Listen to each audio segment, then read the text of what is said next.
오늘 본문 1절에서 디도에게 바른 교훈에 합당한 것을 말하라 라고 합니다. 여기서 이 합당한 것을 말하라 할 때 한두 번 말하고 마는 것이 아니라 이 바른 교훈에 합당한 이 생활을 말하는 것은 이 반복적이고 지속적이어야 한다. 이런 것을 이제 이 말하라에서 이제 내포하고 있습니다. 그래서 바른 교훈을 듣고 그 삶에 이를 때까지 또 이 합당한 삶을 살아갈 때까지 그리 하라는 것입니다. 그런데 문제는 그레데 섬의 사람들이 예수님을 믿고 받아들였지만 이들이 이제 상당한 경우에 거짓 교사들의 영향을 받았다는 것에 문제가 있습니다. 이 그레데 교회 안에 거짓 교사의 침투가 있었고 그레데 교회는 이들의 영향을 많이 받아서 윤리적으로 방만했습니다. 이들의 윤리적인 수준을 단적으로 말하는 구절이 있습니다. 1장 12절을 보면은 그레데인들은 항상 거짓말쟁이며 악한 짐승이며 배만 위하는 게으름뱅이라 라고 기록되어 있습니다. 이 바울이 이 오래전 이 속담 같은 것이죠. 속담을 이제 인용했는데 바울은 이 말을 긍정합니다. 왜 그러냐면 이 그레데에 있는 거짓 교사들이 율법에 대해서 이야기하긴 했지만 그들의 열매가 무엇이었겠습니까? 그 율법을 실제로 지키려는 자는 아무도 없었고 거짓말과 악함과 자기 사랑과 게으름으로 일관했다는 것입니다. 바울이 디도에게 주문하는 것은 이와는 대조적입니다. 그러나 디도야, 너는 이 바른 교훈에 합당한 것을 말하라 라는 것입니다. 여기에는 이 바른 교훈을 말할 뿐만 아니라 이에 합당한 이 삶의 윤리와 그 실천이 반드시 있어야 한다는 것입니다. 바울은 디도에게 뿐만이 아니라 바른 교훈 뒤에 바른 생활과 윤리에 대해서 항상 강조했습니다. 많은 경우 바울이 기록한 편지를 보면 이 전반부에는 이제 바른 교훈에 대해서 이야기한다면 이 후반부에는 그에 합당한 생활이 무엇인가를 반드시 논합니다. 즉, 이 바울이 기록한 이 편지는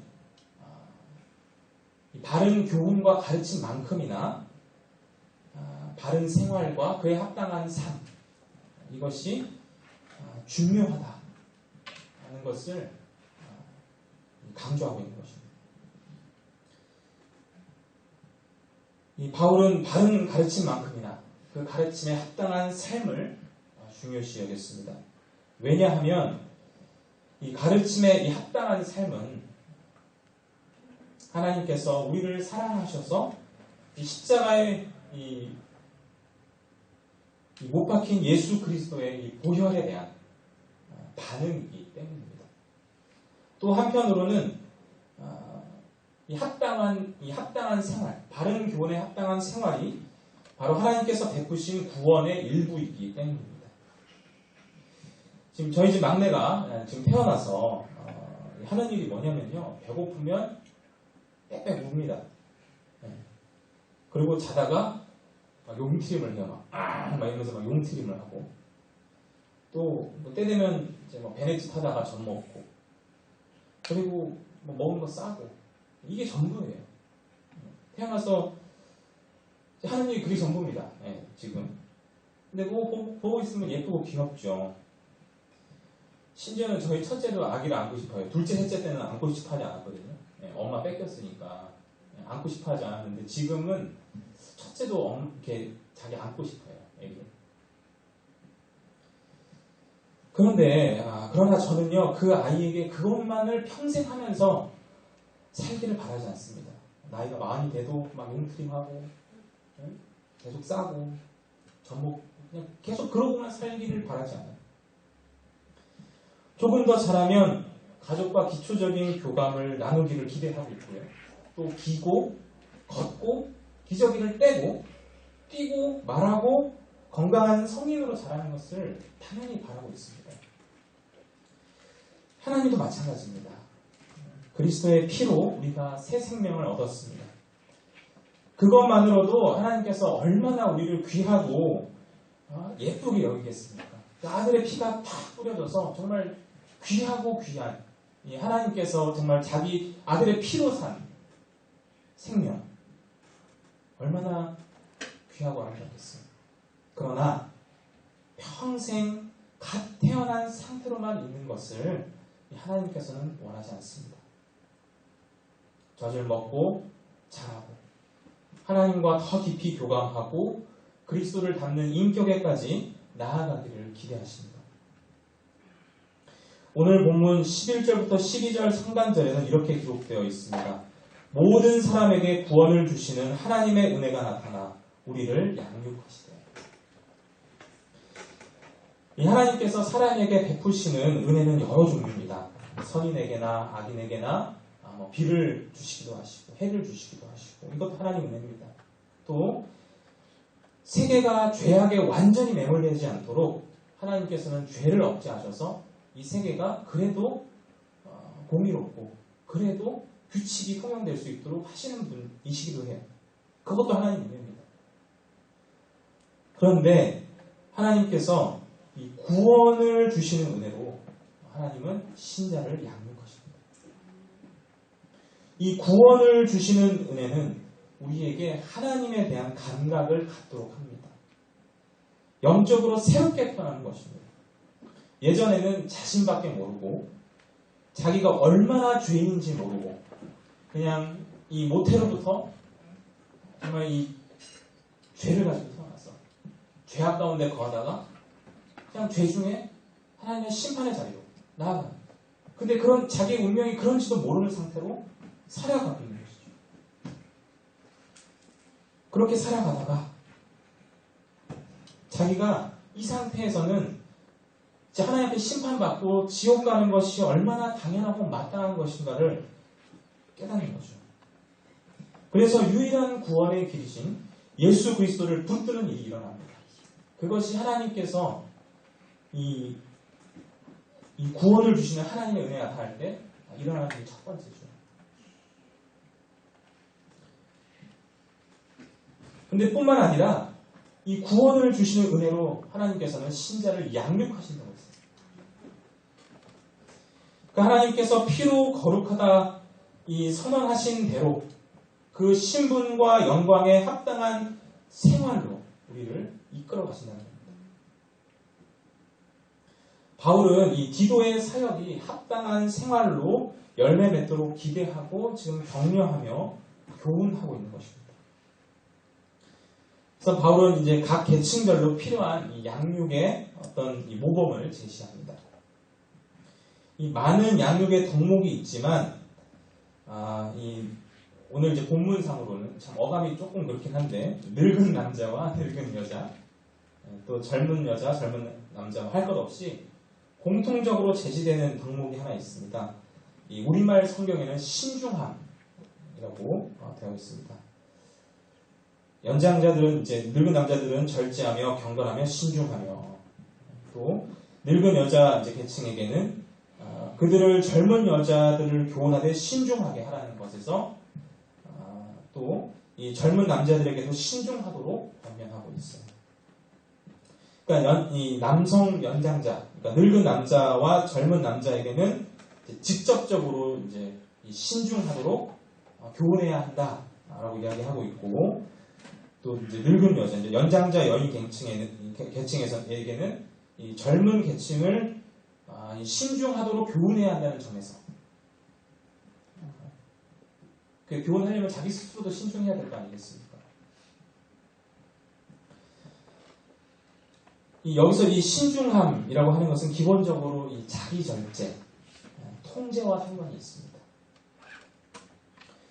그러니까 반대로 생각하면 신중하지 못한 것은 자신을 절제하지 못하고 통제하지 못하는 것이고, 이건 다시 말해서 자기밖에 모르는 거예요. 자기를 통제한다는 것은 그러니까 이웃에게 이 공간을 내어준다는 거거든요. 이웃이 존재할 공간을 내어주는 겁니다. 그래서 자기 자존심을 굽히고 선을 이루는 일, 또는 뭐 자기 고집과 아직 생각을 내세우기보다는 타인의 생각을 경청하는 일, 타인의 마음을 헤아리는 일, 타인의 괴로움을 공감하는 일, 이 모든 것이 신중함과 사려 깊음의 모습입니다. 이와 같이 바울은 이 가르침에 합당한 행동에 대해서도 반드시 말해야 한다고 디도에게 권면합니다. 제가 오늘 본문을 읽고 연구하면서 스스로를 돌아보면서 이 두 가지 문제의식이 생겼습니다. 첫째로는 제 스스로 바른 교훈에 합당한 행동과 생활을 하고 있는가. 특히 가정에서. 애들도 많고 요구도 많으니까 들어주다 결국에는 저도 폭발해요.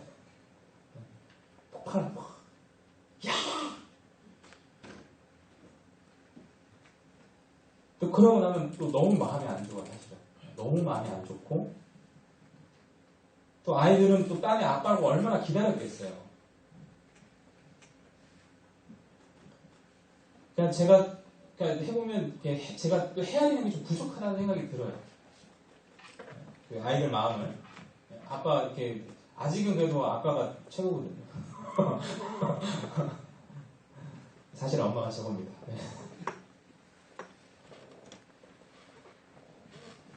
또 그래서 참 아이들을 대할 때 참 이 바른 교훈에 합당한 생활을 하고 있는가 라는 생각을 제가 사실 해보게 돼요. 왜냐하면 제가 자칫 잘못하면은 제가 정말 사랑하지만 가장 그냥 편하고 쉽게 대할 수 있는 존재가 제 자녀들이더라고요. 그래서 가정에서도 좀 더 바른 교훈에 합당한 생활을 하자. 아이들을 향한 인내.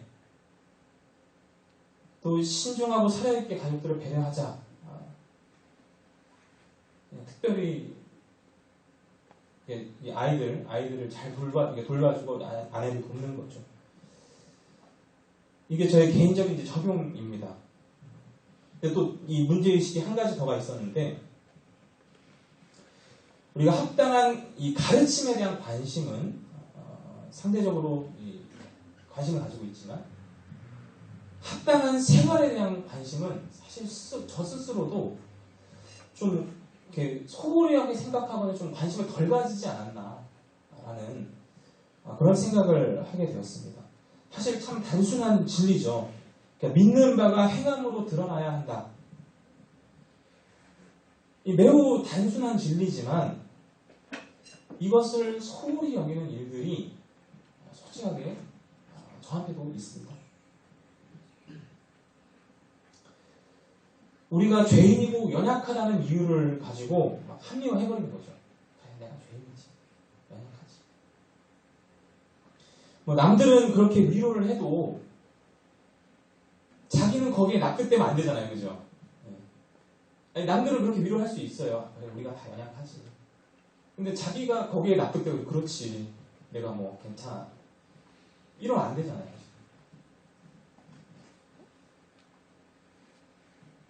또 이 바른 교훈에 합당한 삶이라는 주제는 단순하게 그냥 설교로만 하게 되면 굉장히 피상적인 주제가 돼버립니다. 일례로 입에 담기에도 굉장히 불쾌하고 어렵고 난감한 이야기이긴 합니다만, 그 예전에 엄청나게 엽기적인 사건이 하나 발생했습니다. 교회 다니는 두 아이의 아버지가 생활고 때문에 두 아이를 자기 손으로 보내고 뒤따라서 죽으려다가 죽지 않은 거예요. 그리고 검거당했어요.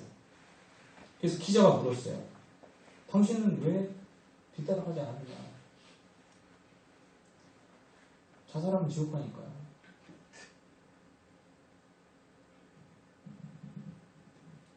그러니까 아이들을 보낸 건 회개하면 된다는 거죠. 인식이 그런 거죠. 합당하게 살아라. 바른 교훈에 합당하게 살아라. 이 이야기를 그분이 듣지 않았을까요?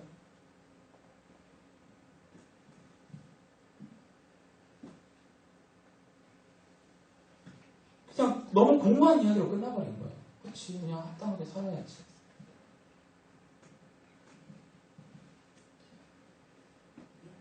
여러분, 이 바른 교훈에 합당한 삶을 살 것을 촉구하고 권면하는 일은 개개인의 구체적인 상황과 형편에 따라서 내밀하면서도 개별적인 일로 이루어져야 됩니다.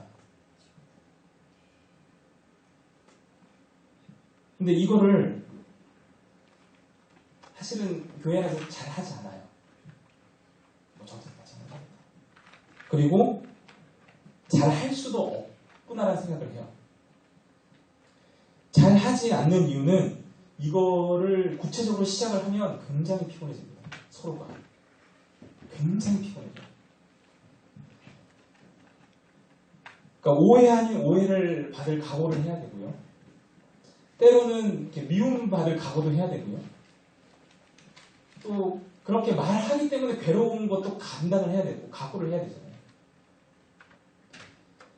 또 그 한마디를 하기 위해서 충분히 기도하고 정말 이 사랑의 마음을 다 담아서 해야 되는데 그것도 자칫 잘못하다가는 권면이 아니라 정죄가 되고 있어요. 뭐 목자든 뭐 교역자든 이게 사실은 정말 피곤한 영역이 돼버리는 거예요. 그래서 이렇게 발 담그기가 두려운 영역이죠. 그래서 외면해버리기 이슈예요, 사실은. 저도 부끄럽습니다만 그런 적 있습니다. 또 잘할 수 없는 이유 중에 하나는 정말 조금 마음으로 권면해도 이걸 공격이라고 생각하는 경우들도 있어요, 사실. 여러분, 하나님의 말씀이 우리 삶 가운데, 우리 마음 가운데 실제적으로 부딪히면 진짜 꿀송이처럼 달기만 하겠습니까? 때로는 정말 처절하게 쓰입니다. 하나님의 말씀이 우리 마음을 다 막 확 후벼파는 것 같아요. 정말 가슴이 칼로 베인 것 같고 막 가슴이 막 화끈거리고 그리고 특히 이 개별적인 권면의 경우에는 그 정도가 더 심하죠. 어떤 경우에는 나중에는 자기 정당성을 주장하기 위해서 그 권면한 사람이 나쁜 사람이 돼야 되는 거예요. 막 공격하고. 그리고 그 사람이 나쁜 사람이라는 것을 입증하기 위해서 최선을 다해요. 합당한 생활, 바른 교훈에 이 알맞는 이 삶에 대한 교훈을 받기 위해서는 우리에게 넓은 마음과 순한 귀와 해석하지 않는 마음이 필요해요. 지금 네가 나한테 이런 날 공격하는 거지. 이게 해석이죠. 그냥 하나님의 말씀을 받을 수 있는데 솔직하게 고백하자면 뭐 밖으로 표출되지는 않았지만 다 저의 내면에서 일어난 일들이에요. 사실은 저 일기장입니다. 또 우리 모두의 경험이기도 할 겁니다. 여러분, 이 바른 교훈에 합당한 생활이라고 하는 주제는요, 때로는 우리의 마음을 매우 무겁게 합니다. 그냥 이것이 피상적일 때는 그냥 그런가 보다. 그렇게 크게 그냥 살아야지. 그냥 합당하게 살아야지. 이러고 끝나버리는 주제이지만, 이 말씀이 이 실제적인 우리의 삶의 영역으로 들어오면, 정말 때로는 그 말씀이 나의 마음을 갈가서 찢어놓게. 그 말씀이 정말 이 깨끗한 거울에 자신을 비추어 보면 정말 자기의 이 완악함들이 다 드러나서 막 견딜 수가 없어요. 내가 이거밖에 안 되는 인간이라는 것을 확인하는 자리거든요. 그러니까 견딜 수가 없는 거예요. 또 그런 모습을 발견하고 그걸 인정하고 하나님 앞에 나가야 되기 때문에 어떤 면에서는 굉장히 아픕니다. 그러나 여러분, 그것이 우리를 자라게 하고 양육시키는 하나님의 말씀입니다. 자기밖에 모르는 사람에서 사역 깊은 사람, 신중한 사람으로 변화시키는 하나님의 역사입니다.